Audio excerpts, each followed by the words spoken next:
So what's Hillary's campaign slogan going to be? We should get 2 before you get 3? America, land of opportunity where every child can dream of being president, as long as they're named Clinton or Bush. The chattering classes are definitely chattering this week. That's because W's kid brother, Poppy's second son, is showing a bit of leg, presidentially speaking. That's right, Jeb Bush, the smart one. He was on stage in Texas to help celebrate the 25th anniversary of 41's administration. So many numbers to keep track of.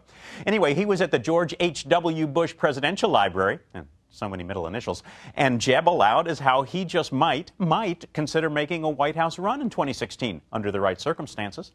All of which has some establishment Republicans, a shrinking group but with lots of disposable income, dreaming about one of their own, a moderate with brain cells, winning the nomination. And bonus points, he has a Latina wife, so maybe we can finally get some Hispanic votes without, actually doing anything to help, Hispanics. That's the establishment winglet, I guess. But the rest of the GOP, the Tea Party, conservative media, their view of Jeb Bush is somewhere between dismissive and apoplectic. Maybe you've heard the Tea Party is sick of moderates. They haven't taken an official position on brain cells, but there are clues. And conservative media looks at Jeb Bush and sees a guy in a time capsule. That's because of those circumstances he says he'd have to see before he'd run for office again.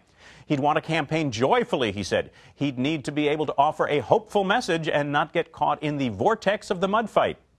That's what he said. Does he have electricity where he lives? Has he watched cable news lately?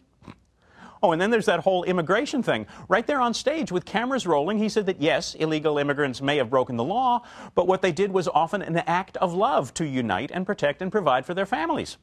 Is this how today's Republican Party looks at illegal immigrants? It is not. Does someone who says things like that have any future in that party? This is getting interesting.